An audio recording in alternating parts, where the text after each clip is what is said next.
Hi, I'm James Taylor, business creativity and innovation keynote speaker, and this is The Creative Life, a show dedicated to you, the creative.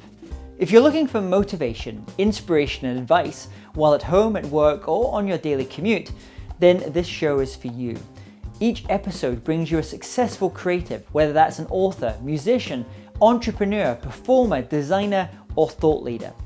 They'll share with you their journey, their successes, their failures, their creative process, and much, much more. You'll find show notes for this episode as well as free training on creativity over at jamestaylor.me. Enjoy this episode. Hi, it's James Taylor here. Today's episode was first aired as part of International Authors Summit. This inspiring virtual summit reveals the secrets of making, marketing, and monetizing a best-selling book. If you would like to access the full video version as well as in-depth sessions with over 40 best-selling authors, then I've got a very special offer for you. Just go to internationalauthorssummit.com where you'll be able to register for a free pass for the summit. Yeah, that's right. Over 40 New York Times and Amazon best-selling authors, book editors, agents, and publishers sharing their insights, strategies, and tactics on how to write and market your first or next bestseller. So just go to internationalauthorssummit.com, but not before you listen to today's episode. Hey there, it's James Taylor, and I'm delighted today to be joined by Robin Colucci. Robin Colucci is an entrepreneur, author, and writing coach whose clients have been traditionally published by companies including Random House, Doubleday, John Wiley and Sons, and Hay House. Robin has studied some of the best-selling books in the world, the ones that have sold hundreds of thousands and even millions of copies. She discovered that there are only 4 bestseller blueprints or book structures that these bestsellers use, and we're going to be learning about those today. So first of all, welcome, Robin Colucci. Thank you so much. It's such a pleasure to be here, James. So share with everyone what's happening in your world just now. Well, just now I'm actually I'm getting ready to put on a really exciting event in New York. I'm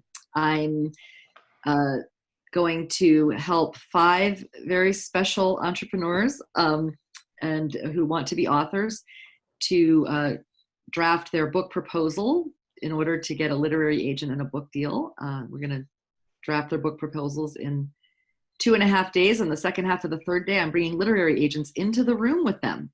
Wow. So that they can meet them and, I'm going to lead a panel. So it's going to be a really exciting event in early October. So that's what I'm working on, is pulling that together. Very cool. So tell us, how did you get into this world of being a writing coach, working with authors to help them get their ideas, get their message out into the world? Well, you asked a bigger question than you probably realized, but I'll do my best to give you the Reader's Digest version here. So really it goes back to when I was fresh out of college as a journalism major at George Washington University in Washington, D.C. And while I was in school, I had been working for the Washington Post as a news aide, which was a really fun job. And I got to meet amazing people. And I even did some freelance writing for the Post when I was there. And towards the end of the year, the chairman of the journalism department called me into his office, and he said, "I've recommended you for a job with a New York Times bestselling author, and if he offers it to you, I think you should leave the Post to take it." And I thought, I'm a journalism major. Why would I leave the Post to go work with some author? But he convinced me to go with an open mind, and I did. And I ended up working for a gentleman named David Wise, who was, had written multiple books, including New York Times bestsellers. And he ended up mentoring me for 3 years on the entire process of formulating a book idea, writing a book, the whole process with literary agents and dealing with publishers and the national publicity campaigns. And I learned all this wonderful stuff about being an author. And I helped him with 3 books in 3 years. So, and they were all in different genres. So I got a lot of great experience. And then I left to be a newspaper reporter. Hated newspaper reporting, turned out. At least I hated newspaper reporting in Florida, which is where I ended up having to move in order to do it. And so I actually left publishing for about 10 years. And I built a personal fitness training business. which I ended up growing to the point where I had a staff of 8 employees, a commercial facility, and I ended up selling it. Because after about 10 years, because I realized there was something, even though it was really fun, there was something else I was supposed to do. So I thought I was going to be a business coach for wellness professionals. So I started to help people who were in similar professions as fitness, nutrition or massage therapy or whatever, hypnotherapy. And I started to help these people with their businesses. And then a very interesting thing happened is some of my clients started to say, well, you know what I really want to do is write a book. And I was like, I know how to write a book. I know how to get a book published. Let me help you. And so I started getting back into I started getting back into the publishing side, at first working with a couple of people who self-published. Then I helped somebody, through the process of getting an actual traditional book deal. And I realized that I felt so much more at home, in this conversation of book writing. And so what I now do is I work with people who want to write a book specifically to grow their business and or further their cause, in the world, right? But something that's really tied to their everyday work. And I help them strategically formulate the concept and execute the book in a way that will actually allow the book to help them achieve their goals. And so what I've done is I've taken all my publishing background and added it to my business experience as successful, starting growing and selling a business. And so I've kind of merged it all together into this. So this new area as well. And I'm wondering, as you were kind of going along that journey, you mentioned that first author that you were able to kind of help, and also kind of they were a little bit of a mentor in that space. As you started moving into the kind of what you're known for now, were there other mentors that you had around you, or were you really kind of working with primarily just working with those authors and learning as much about the process from working with those authors as from anyone else? Such a great question. I think I've he was he was like my mentor in terms of, I worked so closely with him for 3 years, and he really showed me the ropes of the publishing industry. But then later, I had a few business coaches who helped me tremendously in the other areas and the other aspects of making my writing career profitable, right? Because, writing used to be the surest way to become a starving artist, I don't think that's so true anymore though these days, because there's such a demand for content now because of, the internet. Everybody has to produce content. Even if you're a dentist, you have to find a way to produce content. So the opportunities for writers, I think, are better than ever.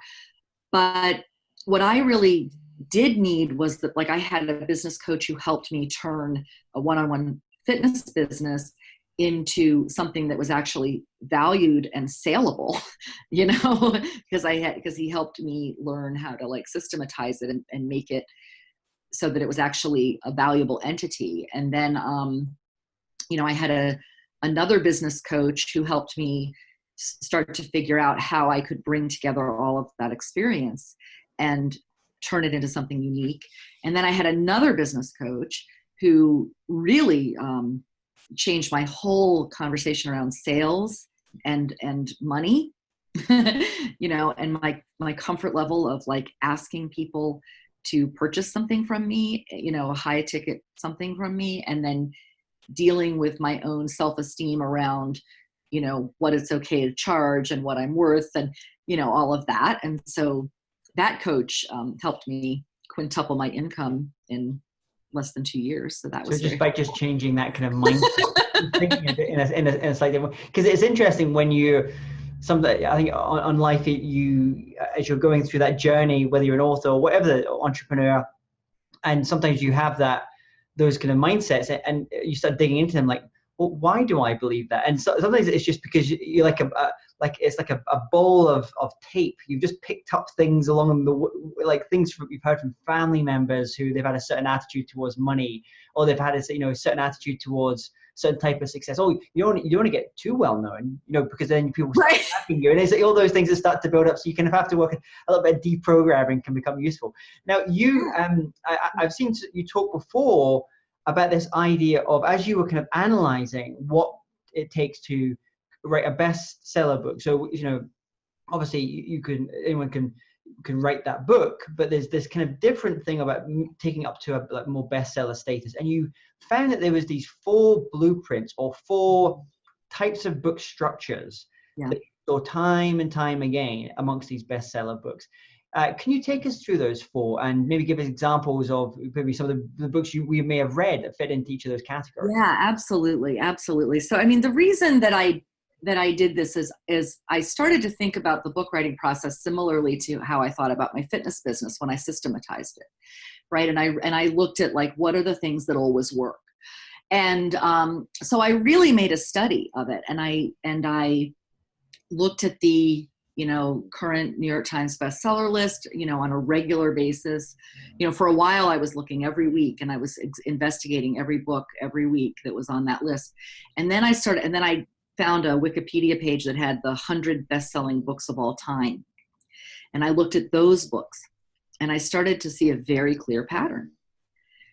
And actually I saw a few patterns. One of the patterns was that there were really fundamentally only 4 ways to structure a functional book, which, and lo and behold, all the best-selling books of all time fit into that category, right?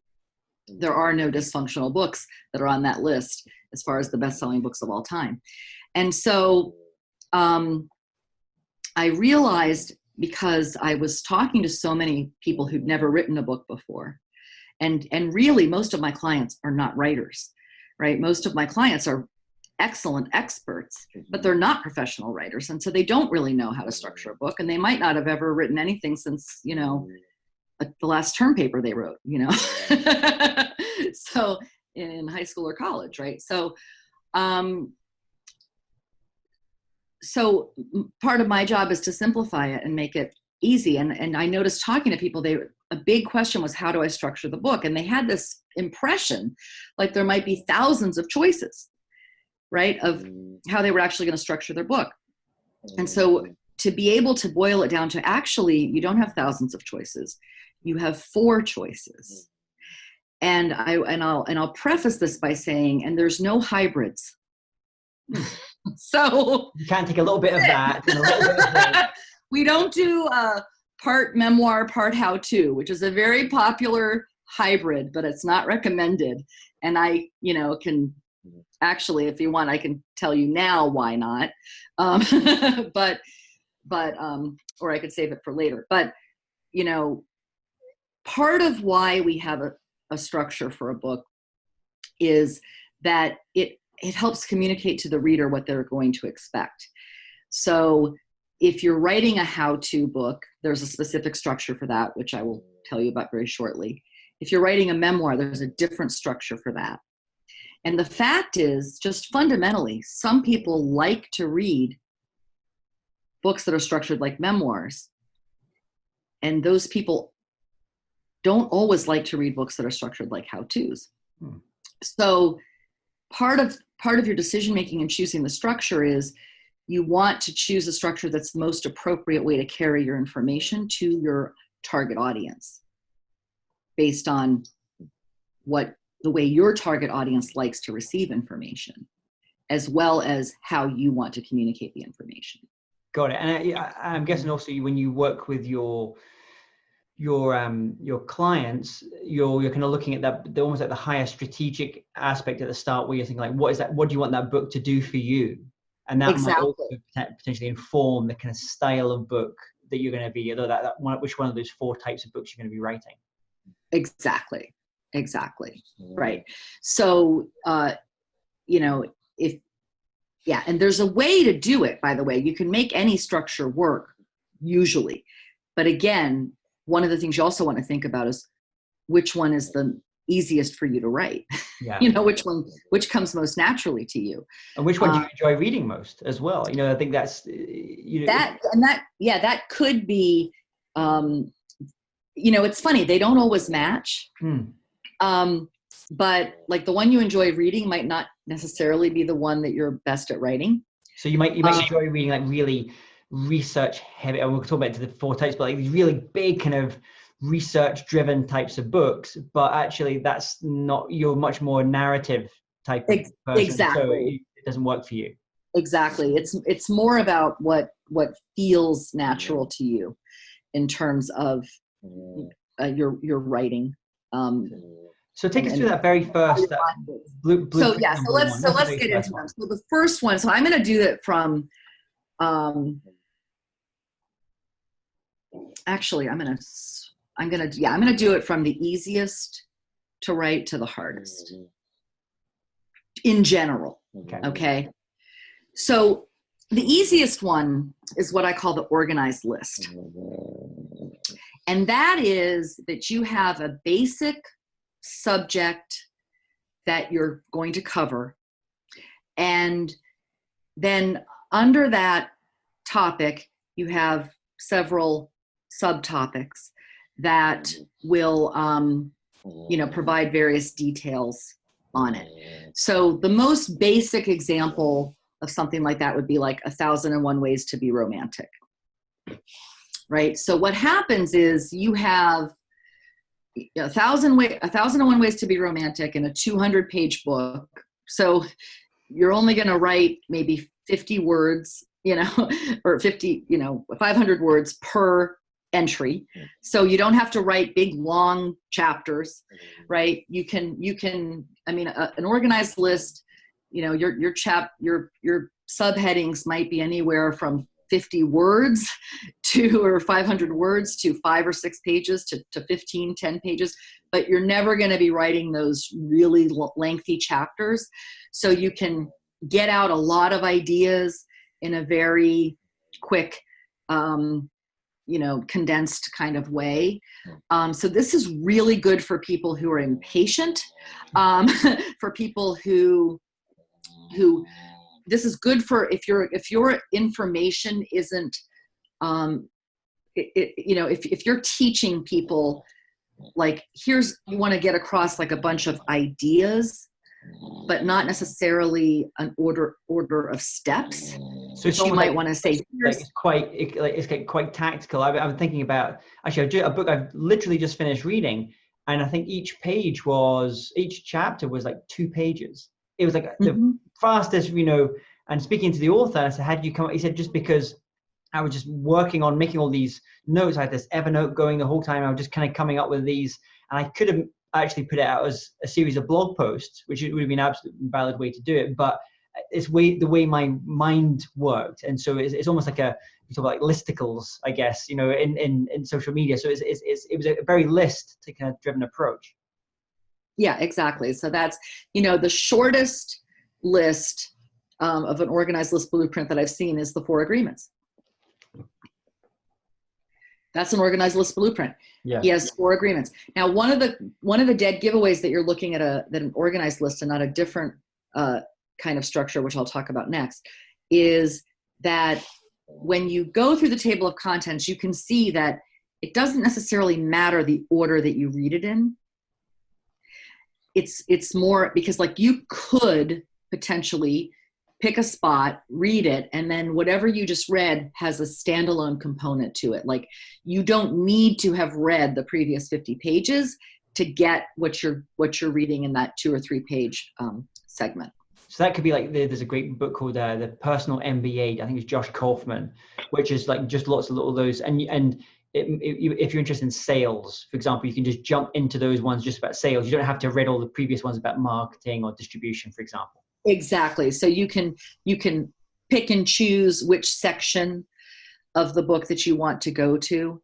So, if you had a book on, ways to deal with your teenager, maybe one part of the book is, how to have tough conversations, and you have like talks about drugs, talks about drinking, talks about sex, and then like another one could be setting boundaries, and you could have several bullet points. And so if the reader wants to say, I want to read about how to set boundaries with my kid around curfews, they could just go right to that subheading or chapter under that part of boundaries and find it. And it wouldn't matter whether they read about having the sex talk or not. Got it. Okay, so that's the organized list. The next easiest to write is the traditional outline. And the main thing that the traditional outline blueprint, and the reason I call it traditional outline is this is what you were taught in high school about the term paper. Right? Thesis statement. Here's what we're going to talk about, Roman numeral 1, this is the first point I'm going to make. And then here's the supporting points. Roman numeral 2, then supporting point. Basic term paper structure. The way that this really works nicely in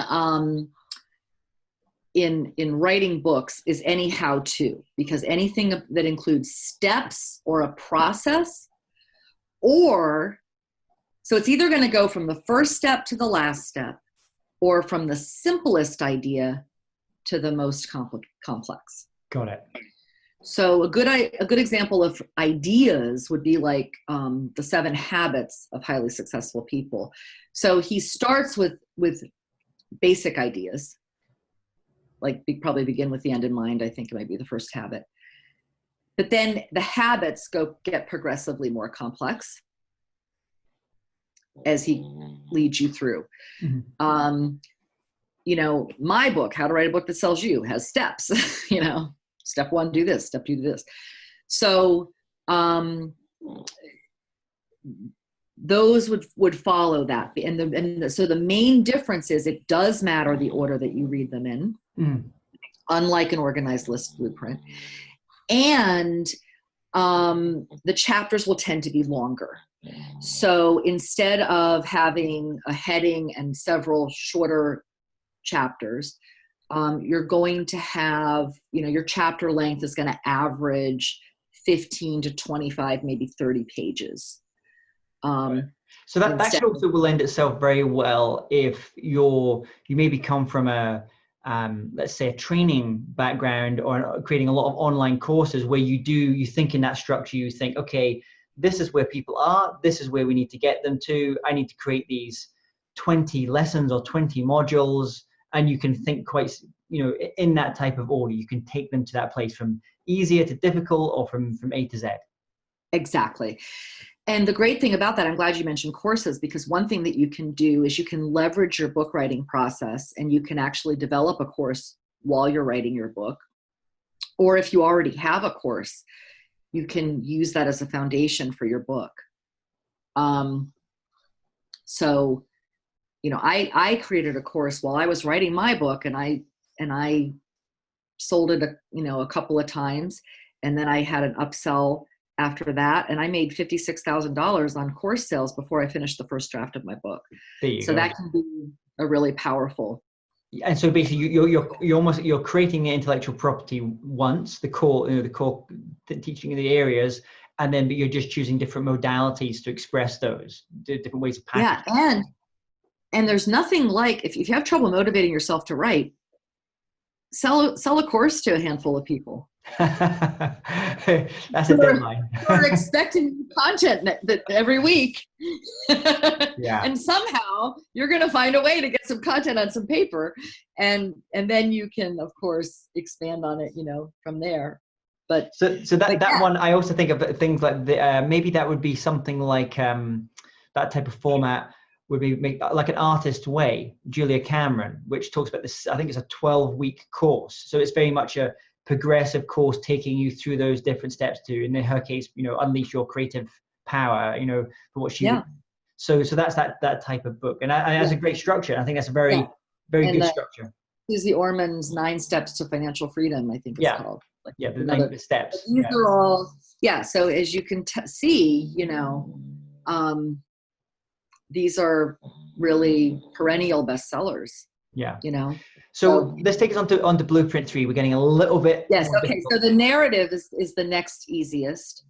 And this one is storytelling. So out of all the 4 blueprints, the narrative is by far the best-selling book structure of all time, period.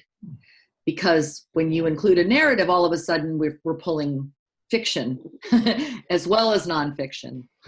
So we're bringing in all that kind of Joseph Campbell. We're bringing in all the classic kind of storytelling things that you would have. Right, exactly. Yeah. So Joseph Campbell's hero's journey is a great model for how to do this. But basically, to really simplify Campbell's model and make it really simple. So a narrative is basically you have you demonstrate what the previous normal was of the story, of the protagonist, the hero.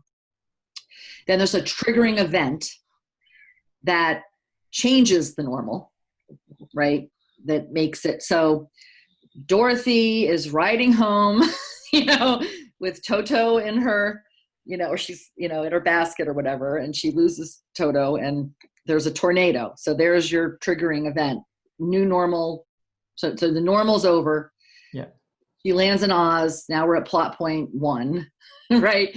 And then there's this escalating tension, right? As the hero tries to, usually they're trying to restore the normal, or they're trying to fix the new normal or something, but they have a quest. And so there's this rising arc of tension. And then it finally comes to this point of what we call the all is lost moment, where it looked like Dorothy was going to go home. Then she gets captured by the witch again, right? And she's stuck in the thing, and it looks like the witch is going to destroy her, and that's it, right? And then there's the turn where we find out, what's actually going to happen. So that's the actual climax. Mm-hmm. And then, so she manages to get back to Kansas. Given the elixir, the thing. Yeah. And then we have the resolution, she manages to get back to Kansas by clicking her heels. And then she's back in Kansas, and we have the new normal, right? So Dorothy is back, but she's different. She's changed. She's got more awareness. A transformation has happened in some way. Of how bizarre everything can be. So this is basically the basic structure of a narrative. So it can be a fictional story, and or it can be a true story. This is the realm of the expose. So this is the realm of All the President's Men by Woodward and Bernstein, which was the book that inspired me to want to be a journalist, back when I was 10. Okay. And so, it's the realm of the memoir, right? Where you take a segment of your life and tell the story of that, whether it was a day, a year, or a 10-year period or 20-year period. It is the realm of the fable. So if you're a business person writing a book and you want to write a fictional book, you can write a fable. So like an E-Myth Revisited, or I think like a Michael Gerber. E-Myth Revisited is a good one. The 5 Dysfunctions of a Team is actually a business fable, and then Who Moved My Cheese is a business fable. So those are 3 pretty decent selling books. And you use that story to demonstrate certain teaching points that you want to get across to your, if you're a coach or a consultant. I mean, a fable can be a great way to put your ideal prospect like in the mind and body of your protagonist. You make your protagonist, like if you're a corporate consultant and you coach CEOs, you make your protagonist the CEO of a company. Yeah. That would look something like a company you would coach. And then you can use that fable to really connect with that potential prospect. And if you're a speaker or you're a songwriter, you're already living in that world of story anyway. That's your currency that you kind of live by. So you're probably quite familiar, maybe not delivering in this type of format, but you're quite, you're always collecting stories and you're always looking for stories. Yeah. And really, let me tell you something. You should be using story in every one of these structures, because people remember stories and they don't remember facts and figures so much as they remember stories. Yeah, there's a reason why these things have been repeated time and time again over thousands of years, because they're in that format, that format, which is they're not maybe necessarily so you kind of got this idea of the story arc, and I know you talk about this idea of the three acts in that. That's quite a classic type of narrative form as well. So when you see that in a book like this, a non-fiction, let's say, type of business book, how do the three acts normally present themselves? What is in each of these types of acts? Yeah, that's a good question. I mean, it depends so much on what the book is about, right? And is it a memoir? Is it a fable? But really, is it an expose? Like in All the President's Men, I mean, the triggering event for the protagonist, who was the reporter, was when he was just at a normal court hearing, just at the district court, just covering what was going on that day. And he saw them haul in like a bunch of ex-CIA guys. And he was like, whoa, what just happened? And then he decided to start digging. So that was the plot point one there. And then, that led to the resignation of a president, right? So, but really it's first you've got to decide the scope and what book you're writing, who it's for, and why you're writing it. What do you want your reader to do with you after they read the book? It's a very important question. And if you're going to write a memoir, you need to be really sensitive to that question, because listen, all of us have been through something, right? And so and a lot of times when you go through something, especially when it's particularly difficult, people around you will often say, oh my gosh, it's so amazing how you handled that. It's so amazing that you survived that. You should write a book. Well, that may be true, but if you're a business person, especially, but I'd say for any person, but especially if you're a business person, you need to ask yourself, how do I want to be known? So I'll get vulnerable here for a minute. I'll give you a really good example. So I went through in 2008, well, in 2006, I got involved with the wrong man. And in 2008, I ended up in a bankruptcy and I lost everything, right? Not everything. I lost everything material. I lost the home I lived in, an investment property, 2 cars. And all my net worth was wiped out between the bad decisions I made as a result of that relationship and the market crash. My net worth went from like $1 million to negative 500,000 in a year and a half. Not a great time for me. And I quickly wrote a book just on a lark, because some of my other author friends, we decided to do a 4-day challenge, and I see if we could write a manuscript in 4 days. And so I just decided, so I wrote the story and I called it I Take Thee, right? How to spot a romantic financial predator and what to do if you're already involved. And I put it up, on ClickBank, I think it was, or something like that. And, it didn't do anything because I didn't promote it, because after I did like 4 radio interviews on it, I realized that every time I talked about it, I felt horrible. I was still in the mess. I hadn't pulled myself out, yet. So, it took me a few years to rebuild. And I realized very quickly after I had written this book, this is not how I want to be known. I don't want to be known as the woman who who fell in love with the wrong guy and made a lot of stupid choices. That's not my brand. And I'm not looking to devote my life to helping people avoid this kind of thing. So it's not how I want to be known. So even though it was a good book, a quick read, but I just pulled back from it because I was like, this doesn't make any sense for my brand. And I ended up, a couple of years later writing How to Write a Book That Sells You, right? Which is my brand. And I'm not obviously ashamed of what I went through, but it doesn't need to be the book that I write and how I'm known. But do you think that writing that book, even though knowing what you know now, you wouldn't necessarily put that out because it's not on brand with who people know you today and why they come to you and why they seek your advice and help. But do you think it was actually it was almost cathartic or a useful experience to kind of go through, and maybe it just kind of you kind of got that out and you went, okay, now I move on. I'm glad I wrote it. I'm glad I wrote it because it helped me to see where I was responsible, which helped me take my power back, right? Because it got me out of victim mode, which I think was really important.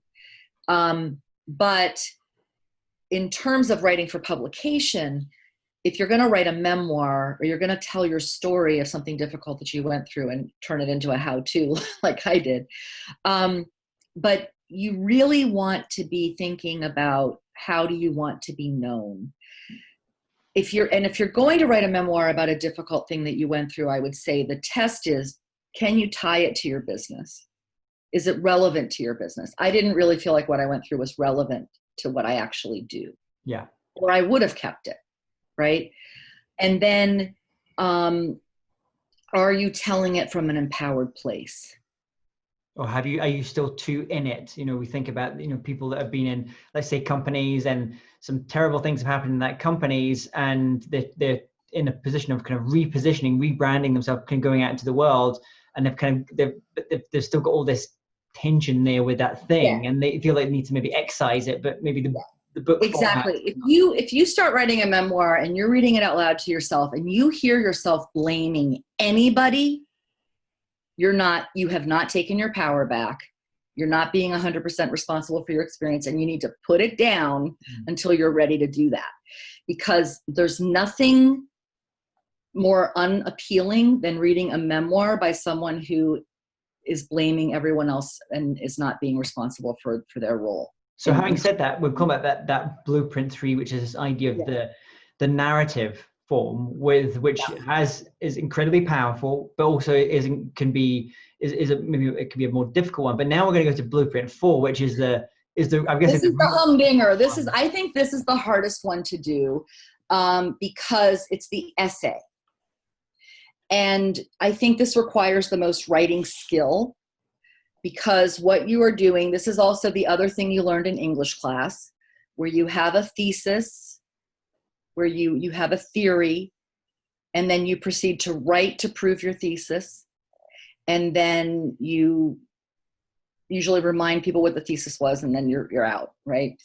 And this would be, Malcolm Gladwell does this all day long. So The Tipping Point is an essay, Blink is an essay, Outliers is an essay, and he just is very, very good at it. And now it's easy if you want to write short essays and make it an organized list, you can do that. And that's not hard, because then those are just a few pages. But to make an entire book an essay really requires a substantial, I think, writing muscle to be able to hold that thesis and weave together all your different arguments and evidence. I mean, just if you read one Malcolm Gladwell book, you'll know exactly what I'm talking about, how he looks in all these different places and brings in this evidence. And he does interviews, he does, looks at research, and then he weaves it all together to formulate this overall position of, this is how massive sales happen. This is how we were talking earlier about, the books you enjoy, and the books you want to write. I mean, that's a book, that kind of style of book. I love reading that style of book, but it's not the style that I would want to write and just put it out into the world, because I think those books definitely they're in the zeitgeist. They get obviously there's a lot of critical acclaim because they can change the paradigm. They can change how our very culture, those books, when they're done really well. But as you say, it requires masses of skill to that. And obviously Malcolm Gladwell, he hasn't come from obviously New York Times kind of writer. I mean, he's a professional writer. I mean, I think like Al Gore's Inconvenient Truth would be another example of, right, like he's making a case, and you have to get people, like the whole point of making your case is you're trying to convince this massive readership to look at the world differently, to change their paradigm. And it's a much bigger undertaking. And I'll tell you, I think that the people who pull this off don't generally do this alone. So I want anybody who's thinking of doing an essay to recognize people who write this kind of book usually have at least one researcher, if not 3 or 4 or 5. It's very research heavy. So this is fantastic. We've gone through these 4 blueprints. We're just going to repeat. We've got the organized list, the traditional outline, the narrative with the narrative form, and then finally this essay. And I think that's a phenomenal way of just kind of helping break it down. Now, as I go back into my library, I'm going to sit and start like, oh, that's a narrative. That's a list one. That's the one. But I think it's great. I think, for a lot of people, I would class myself in this as well. I like to understand, almost like thinking about the structure before I'm kind of writing the content. I find it easier, and I know other people maybe are working they have different. I highly recommend that. If you just start writing without a structure, you will run into trouble. You will not finish before you run into trouble, and it could require massive rewrites, if not a complete rewrite, to fix it. So definitely nail down the structure first. Now, obviously, this is the stuff that you work with your clients on, helping them figure out that structure, figure out the big kind of strategic goals, working with them, taking all through the whole process of this as well. As we start to finish up just now, I'd love to know just a couple of quick questions. Are there any tools or apps or things that you think are very useful for writers, especially writers, this is their first book, putting their first book out into the world? Is there any apps or tools that you would recommend? Well, I have to say, if you're writing a book to grow your business, I do recommend my book. I know it sounds really lame and self-promoting, but How to Write a Book That Sells You is written specifically for people like you. So I strongly encourage that. I think that, I can't say that I've really found an app that I'm in love with. I think that writing, I think the best app that you have as a writing tool is just when you've written something, read it back to yourself out loud. And if it makes sense, it'll make sense to your ear, and you'll hear more errors than you'll see, because when you read what you've written, your mind will fill in the blanks. Got it. And if you were to recommend a book, not one of your own books, but a book that's maybe it could be on the craft, for example, of writing. Oh yeah. What would that book be? I have a couple favorites. On Writing by Stephen King is his memoir. There's another book that I love that is not by a well-known author, but he's somebody I know from when I lived in Colorado. It's called Joy Writing by Ken Amdahl, and that's KENN AMDAHL.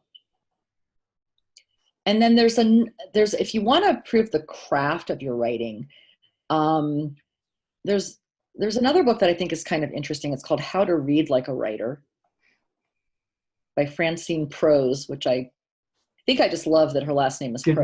Good name. Right? I know. I'm like Dickensian. It's so great. And that's a really good one. Fantastic. Well, we're going to put all of these here so people can go and check that out, all of those books as well.